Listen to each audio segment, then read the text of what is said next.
اور ان کو شرمندہ کرنے کی کوشش کی جائے، نہیں، دونوں کو اللہ تعالی اعتدال کا حکم دیتے ہیں کہ اگر کسی قاتل کو اپنے مقتول بھائی کے ورثاؤں کی طرف سے قصاص معاف کیا گیا،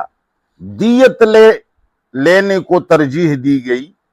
یا دیت کے اندر بھی کچھ پیسے معاف کر دیے اور کچھ رہے، تو اب یہ مانگیں گے کیسے اور وہ دیں گے کیسے؟ تو اللہ فرماتے ہیں فاتباع، پس مقتول کے وارثوں کے لیے لازم ہے ان کے پیچھے ہو جانا، اتباع، ان کے پیچھے لگ جانا، بالمعروف، اچھے طریقے سے، یعنی یہ مقتول کے وارث قاتلوں سے پیسے مانگنے میں ان کا پیچھا کریں گے، لیکن بالمعروف، اچھے طریقے سے، ان سے اچھے طریقے سے مطالبہ کریں گے۔ اور یہ قاتل جن کے اوپر دیت لازم ہوئی ہے، ان کو حکم ہے وَأَدَاءٌ إِلَيْهِ، اور لازم ہے یہ قاتلوں کے اوپر مقتول کے ورثاؤں کو ادا کرنا بِإِحْسَانٍ، خوبصورت طریقے سے، مانگنے والا بھی اچھے طریقے سے مانگے اور دینے والا بھی اچھے طریقے سے دینے کی کوشش کرے، تاکہ اس مانگنے میں اور دینے میں دوبارہ کوئی جنگ اور فساد نہ آئے۔ اللہ فرماتے ہیں ذالک تخفیف، یہ معافی دینا کہ اس کی طرف سے دیت کی، قصاص کی معافی ہو گئی یا دیت سے کچھ نہ کچھ معاف کیا گیا، اللہ فرماتے ہیں ذالک، یہ معاف کرنا، تخفیف، آسانی ہے، من ربکم، تمہارے رب کی طرف سے، ورحمت، اور اس کی طرف سے رحمت اور مہربانی ہے۔ یہ اللہ تعالیٰ تمہاری اوپر ایک رحمت اور ایک مہربانی کر دیتے ہیں کہ انہوں نے قصاص کے اندر بھی یہ گنجائش رکھی کہ اگر کوئی معاف کرتا ہے اور دیت لینا چاہتا ہے تو دیت لے سکتا ہے۔ قتل جو ہیں اس کے 3 قسمیں ہیں۔ ایک قتل عامد، قتل عامد وہ ہے جو ایک انسان دوسرے انسان کو قصداً اور ارادتاً قتل کرے، مگر اعلی قتل کے ساتھ قتل کرے، جن چیزوں سے عموماً قتل کیا جاتا ہے۔ ایک انسان نے دوسرے انسان کو قصداً اور ارادتاً قتل کیا اور اعلی قتل استعمال کیا، بس اس صورت کے اندر قصاص لیا جائے گا اگر مقتول کے ورثہ معاف نہ کریں۔ دوسرا، قتل کا دوسرا اور دوسری قسم شبہ عامد ہے۔ شبہ عامد کہ ایک انسان دوسرے کو قصداً اور ارادتاً قتل تو کرے مگر اعلی قتل استعمال نہیں کیا، لاٹھیوں سے، پتھروں سے، مکھوں سے مار مار کر کے کسی کو مار دیا،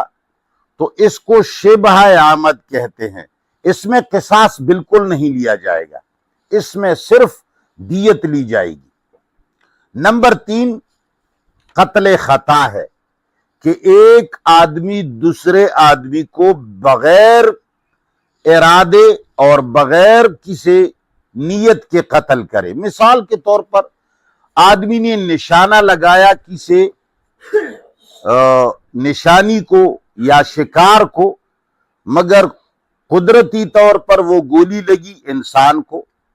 یا گاڑی چلا رہا تھا اور انسان کو ٹکر لگی اور وہ مر گیا، تو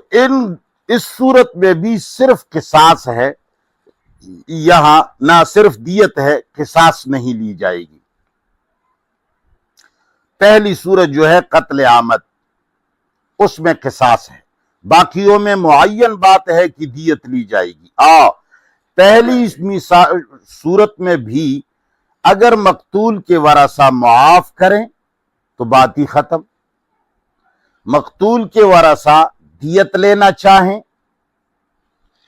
تو دیت لینے کے لیے شریعت کے اندر معیار ہے، اونٹ اگر لینے ہیں تو 100 اونٹ لینے ہوں گے، اگر دینار کے اعتبار سے لینا ہے تو 1000 دینار لینے ہوں گے، چاندی کی شکل میں اگر لینا ہوگا تو 10,000 درہم لینے ہوں گے۔ اگر اس کی قیمت مثال اونٹ بھی نہیں ہے، دینار بھی نہیں لیتا، درہم بھی نہیں لیتا، پاکستانی پیسہ لیتا ہے، ڈالر کی شکل میں لیتا ہے، تو ان 3 چیزوں میں سے کسی ایک چیز کی قیمت لگانی پڑے گی۔ اللہ فرماتے ہیں ذالک تخفیف، یہ معاف کرنا آسانی ہے، من ربکم، تمہارے رب کی طرف سے، ورحمت، اور مہربانی ہے، فمن اعتدی بعد ذالک، پس جس نے زیادتی کی اس کے بعد، فلہ عذاب علیم، تو اس کے لیے ہے عذاب دردناک۔ فمن اعتدی بعد ذالک، اب اگر قاتل نے یہ سوچا کہ بھئی چلو ابھی تو ان کے ساتھ سمجھوتا کر دیتے ہیں اور معاف کرواتے ہیں ان سے، یا ان کو دیت دے دیتے ہیں، لیکن بعد میں مزید ان کو ہم ماریں گے موقع پا کر، یا مقتول کے ورثہ نے یہ سوچا کہ ہم دیت بھی لے لیں گے اور بعد میں اس کو ٹھکانے بھی لگا دیں گے، تو اللہ فرماتے ہیں اس سمجھوتے کے بعد اگر کسی نے بھی تجاوز کی، فَلَهُ عَذَابٌ عَلِيمٌ، تو اس کے لیے دردناک عذاب ہے۔ وَلَكُمْ فِي الْقِصَاصِ حَيَاتٌ، اب قصاص کا فائدہ ذکر کرتے ہیں کہ اس برابری کا فائدہ کیا ہے۔ اللہ تعالیٰ فرماتے ہیں وَلَكُمْ فِي الْقِصَاصِ، اور تمہارے لیے اس قصاص میں، برابری میں، بدلے لینے میں حیات، زندگی ہے۔ یا اولی الالباب، اے عقل والو، عقل والے لوگوں سے اللہ مخاطب کر کے فرماتے ہیں کہ اس قصاص لینے میں تمہاری زندگی ہے، اس لیے کہ اگر آج ایک آدمی نے دوسرے کو قتل کیا اور اس کو سزا نہیں ملی تو کل وہ تمہیں بھی قتل کرے گا، تو پرسوں کسی اور کو بھی قتل کرے گا، تو یہ سارے لوگ جو ہے نا، کسی کی جان بھی محفوظ نہیں رہے گی۔ لیکن اگر ایک